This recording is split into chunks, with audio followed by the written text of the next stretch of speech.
you, I'm a little late to the party today. It's almost 10 o'clock. I mean, normally we try to do these 9:30, something like that, but sorry, this morning was just one of those kind of days when things were going on. I just didn't get a chance to sit down. This is the first chance I've gotten. So, by the way, I'm Dan Gresham. This is my house. I jump in like so casual because I feel like we have become such a community here on our Facebook live streams every day that I could just talk to you like I'd talk to anybody, talk to my wife, talk to my friends, because I consider you to be certainly my friends. And I hope that you feel the same way. This morning, I'm going to talk a little bit about the idea of perspective and how important it is to have a little perspective in life. And there are a lot of things that can throw you curves, that can make you angry. But I have found as of late that if I can kind of go, okay, it's not as bad as it could have been. Now, I'm one of those people that always believe in the idea of if you prepare for worst case scenario and it doesn't happen, it's like gravy, right? It's like, hey, that was better than I thought it was going to be. That's because I spent 2 days going, this is going to be the worst in my head. So perspective is really, really good. So I want to offer a little bit, because I keep saying I've had a lot of people talking and asking me questions about this vaccine. And these are not people that are hesitant about taking it. These are a lot of people that want it but can't find it. And they're becoming very anxious, angry, and having a hard time understanding why this can be so hard. And I get it. I really do. I know people who are spending their days searching for vaccine, calling pharmacies, calling hospitals, calling anybody they can, trying to figure out. This is what it comes down to, as best that I can tell from all the people that I've called, all the people that I have talked to, all the researchers and resources that I can scour, that I can find. What I've come up with is the fact that there's not enough of it to go around in some places, and there's more than enough in others. And I know that you may be saying, well, that doesn't make any sense. Why wouldn't you equally distribute? Because that's not the way it's set up. If you have a larger community, you may get more of the vaccines, but you have a greater demand. You also have a greater interest, so it goes like that. But if you're in a smaller community, you actually have a better chance of probably finding a vaccine because there's not as much, but there is not as great a demand. So to put it into perspective, I know how bad you want. I want it. I want it. I really do. I want it because not so much for me. I want it for my family. I'm the one who goes to work every day. I'm the one that's exposed to other people every day. So I certainly don't want to be the one that brings COVID home. And I know a lot of people that's exactly what's happened to them. I don't want to be that guy. I don't. So I'd love to have the vaccine. But I also know there are a lot of other people that probably should have it before me. Even though I qualify, I'm over the age of 65, so that's the one upside of that one. I qualify. But I'm trying to give perspective to the fact that there are probably police officers that need it before I need it. There are probably other frontline workers, doctors who need it before I need it. I would think that teachers probably need it before I need it. I didn't make the rules about how, we're going to take the vaccine. And if it becomes available to me and I can get it, I certainly will take it. I understand if you're not going to take it. Not a problem. But for this guy, it's not an issue. I'm old enough to be, from that generation, not quite the ones here, but I went through the polio vaccine. We've seen a lot of vaccines. I'm not afraid of the vaccine. I'm not. But again, that's up to each individual, as we've talked about from the very beginning of the pandemic. It's your personal risk tolerance that comes into play. All right. All that being said, if you want to say good morning, I love seeing your name and talking to you. You can just post up like you would on any other Facebook post, just like James Poe did this morning, or Sharon, or Bonnie, or Terry, and the list goes on this morning. Tammy, good morning to you as always. Jeannie, good morning to you. It is a nice day out there, Jeannie, but I'm going to tell you, it's cold. It's that the temperature is actually colder today than it was yesterday, but no wind. Hi, Joyce. Thank you. Appreciate your comment this morning. Carlene, always good to see you this morning. Hi, Tommy. Hope things are rocking and rolling out at the refinery this morning. Jessica is up this morning. Tina is up this morning. And again, tell us where you're watching from. Tell us what's on your mind this morning. You know, we always want to see what you're thinking about this morning. And as I've said the last couple of days, I always ask, do you want us to continue doing these live updates, you know, from home, or if you had enough, you know, don't hesitate to say it. Sandy Wilson, hope you talk about where to get a vaccine. Way over 65, way over. I understand what you're saying. So let's do this. A couple of interesting things this morning that I saw that I want to share with you. We always like to start at kfdm.com, obviously, where you can find out what's happening in your headlines, and you can go and take a look at, you know, the legislative session and security and all the other topics that are being discussed. You can also find out about, if you need it or if you want it, free COVID-19 testing going on today at the Bob Bauer Civic Center in Port Arthur. No insurance required. You can register. They do ask you to do that in advance. It's as easy as a phone call. And again, they're going to be good. If you think or if you want that peace of mind, here's your chance to do it.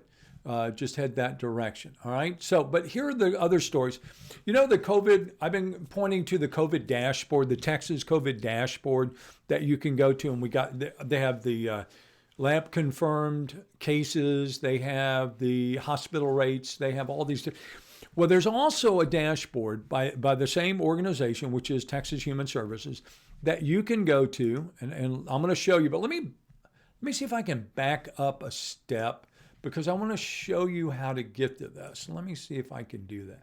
I may have already. All right, look, I just went in and I just searched for Texas COVID dashboard. And then I looked down on the page it took me to, which is this page. I looked past and it says COVID-19 vaccine in Texas dashboard. All right. And then it has a provider dashboard. You can go to, and then it has accessible vaccine data if you want that. So you can go in and go to this and you can type in whatever city you live in. And when you do, it will pop up. I think I may have already gone over, but I can go through this one too. You can actually go in and get details on where the vaccine is available in your community, or at least that's what it says. Now, getting those, here's the vaccine availability map. How accurate these are, that's the question. All right, so if I put in Beaumont, B-A-U-M-O-N-T, it's going to take me to Beaumont on the map, and on the left-hand side over here, it's going to show me a list of providers. All right, it says vaccine providers, and it says availability. So it's talking about what is available. And we look, and in this location, there is nothing available. Now, I can broaden my search if I want to. I can put in, let's say, a zip code, and it will give me a few more providers, most likely, that I can go through. But you see where it says first dose available, no doses on this one. This is a good research tool. I'm not saying this is, you can call them and they'll go, oh yeah, we've got some, come on over. I'm just telling you this is a resource that you can look at to see if you can find some. And again, Texas COVID-19 Vaccine Availability Dashboard. That's what you're looking for. Now, a lot of people, frontline workers, people working in hospitals, doctors. I have a son, works in a hospital. He has already had 2 doses. When they started, he was there when the faculty, all the folks got their first one. So he's already had 2. There are other people that have 1. There are some of us who don't have any, right? But it's interesting because I was reading, and I think this makes a lot of sense to me when you see this story, and it's in the Houston Chronicle this morning, that said guilt at this point is the biggest side effect of receiving the COVID-19 vaccine. This is according to people who are, again, frontline, administrators, workers, hospital workers, for whatever reason. That they're saying the only thing that they figure at this point, this is a good story if you have the time to read it, is this person saying, it's just that idea that why am I the one that got it? And are there maybe other people who need it more than me? But that's to this point, the only side effect that they've gotten. Again, vaccinate or not vaccinate, that is a personal choice, one that you're going to have to make. In order for us to reach herd immunity, a certain percentage of people, apparently, according to the experts, are going to have to take this vaccine. And I think, if I remember right, it's about 80% of the people, if I remember right, would have to take the vaccine. So again, perspective. It's out there. You may not be able to get it. Don't get frustrated.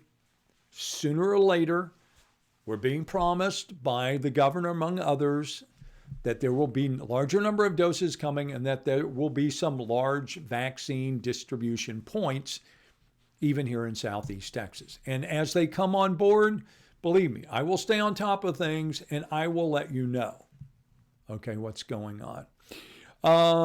What else is going on this morning? Let's check some other comments. Brenda Russell says, I've been on the fence about the vaccine, but now think I may eventually get in line for it. You know what you have to do, Brenda? You have to do your research. You have to look at it. You have to consider it. Good morning, Dan. I'm in the medical profession and I haven't even been offered, but when the time comes, I will too. Okay, thanks, Felicia. I appreciate that. Virginia, good morning to you.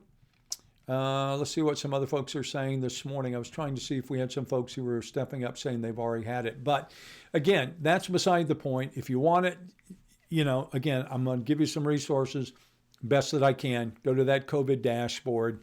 At least it'll give you an idea. Then you can make a phone call. And if they do, they do. And if they don't, they don't. But at least, you made the effort.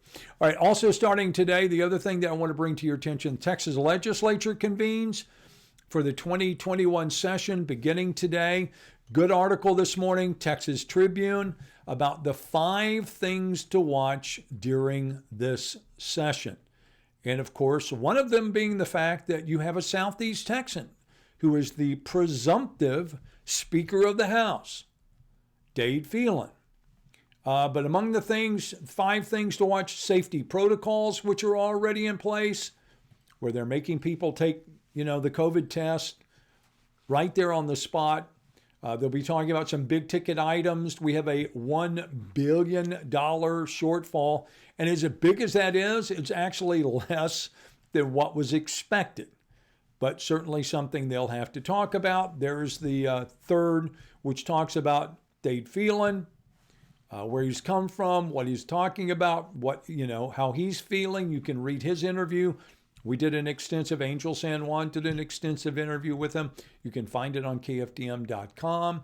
GOP family fights is also something to watch. And the fifth thing they mention is Senate rules. But again, if you want to get a good handle on what's happening, what's coming up in the 2021 legislature, they have 140 days, right, in the state legislature.